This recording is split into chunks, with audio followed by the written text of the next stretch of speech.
بسم اللہ الرحمن الرحیم۔ السلام علیکم ناظرین۔ سلطان صلاح الدین ایوبی رحمۃ اللہ علیہ عالم اسلام کی تاریخ کے وہ عظیم فاتح اور بے مثل قائد ہیں جن کی عظمتوں کو اپنوں نے ہی نہیں غیروں نے بھی تسلیم کیا ہے۔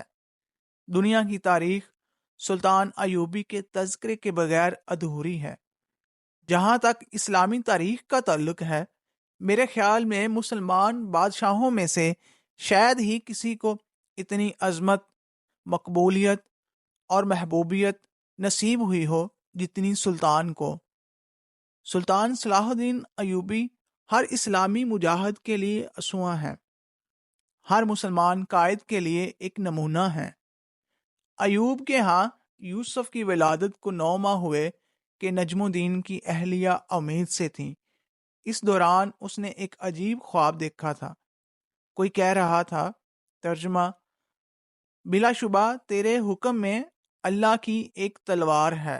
ادھر نجم الدین ایوب اور اس کا بھائی اب تقریر سے نکل کر اپنی منزل کہیں اور تلاش کرنے پر مجبور تھے۔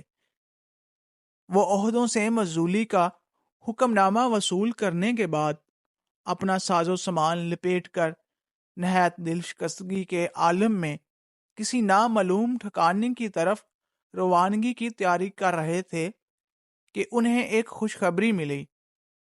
گھر میں ایک بچے کی ولادت ہوئی تھی۔ عام حالات میں یہ یقیناً سب کے چہروں کو خوشی سے گلنار کر دینے والی نوید تھی، مگر یہاں نجم الدین ایوب کا غم اس حسرت پر غالب تھا۔ اس کی سرکاری نوکری ختم ہو چکی تھی، منصب چھین چکا تھا، سالہ سال کی کوشش اور محنت سے حاصل کردہ مقام خاک میں مل گیا تھا، خاندانی وقار پامال ہو چکا تھا۔ ایسے میں کوئی اچھی سے اچھی خبر بھی اسے خوش نہیں کر سکتی تھی۔ اس نے مایوسی کے عالم میں اس بچے کو اپنے لیے منحوس تصور کیا جس کی آمد پر اسے اپنے گھر سے بے گھر ہونا پڑ رہا تھا۔ ان پریشان کن خیالات کا اظہار اس کے چہرے سے ہو رہا تھا۔ اس کی یہ حالت دیکھ کر اس کے کاتب نے کہا، اجازت ہو تو کچھ عرض کروں؟ نجم الدین نے اسبات میں جواب دیا تو وہ بولا، معلوم ہوتا ہے آپ اس بچے کی ولادت کو نامبارک تصور کر رہے ہیں، مگر جو ہوا اس میں بلا، بچے کیا قصور، یہ تو اللہ کی تقدیر تھی۔ اور یہ بھی تو ہو سکتا ہے کہ یہ بچہ کل ایک بہت بڑا بادشاہ بن جائے جس کی ساری دنیا میں شہرت ہو۔ غمزدہ نجم الدین ایوب اس بہلاوے سے کہاں بہلتا۔ اس نے اس جملے کو محض ایک مذاق خیال کیا، البتہ اب اسے بچے پر پیار آنے لگا۔ غیب کا علم اللہ کے سوا کسی کو نہیں۔ اس کے سوا کون جانتا تھا کہ اس بچے کو دنیا کی سلطنت ملنے والی ہے، کہ خبر تھی کہ یہ اسلام کا وہ سپوت ثابت ہوگا جس کے کارناموں پر مسلمان ہمیشہ فخر کریں گے۔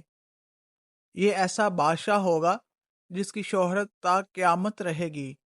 تقرید کے قلعے کی سنگین وادیوں میں جنم لینے والے اس نو مولود بچے کا نام یوسف رکھا گیا۔ یہی مستقبل کا سلطان صلاح الدین ایوبی تھا، جس کے نام سے اس کے پورے خاندان اور ملت اسلامیہ کی تاریخ چپکنے والی تھی۔ یہ واقعہ سن 532 ہجری سن 1138 میں ہو۔ نجم الدین ایوب کو علم ہوتا ہے کہ وہ کسی فرزند کا باپ ہے تو یقیناً اس کا رنج و غم مسرت شادمانی کی انتہا میں تبدیل ہو جاتا، مگر ہر انسان کی طرح وہ بھی کل سے ناواقف تھا۔ وہ صرف آج کو دیکھ رہا تھا جس میں اس کے لیے کانٹے ہی کانٹے تھے۔ سلطان صلاح الدین ایوبی کی پیدائش 1138 میں اور وفات 4 مارچ 1193 میں۔ ان کا اصل نام یوسف تھا اور صلاح الدین ان کا لقب۔ ان کے والد کا نام نجم الدین ایوبی تھا۔ ناظرین، اگلی ویڈیو میں ہم سلطان صلاح الدین ایوبی کے تاریخی کارناموں کے بارے میں مزید معلومات آپ کے ساتھ شیئر کریں گے۔ اور اگر آپ نے ابھی تک ہمارا چینل سبسکرائب نہیں کیا تو نئے آنے والی ویڈیوز کے لیے ہمارا چینل سبسکرائب کر لیں اور بیل آئیکن گھنٹی والے نشان پر پریس کیجیے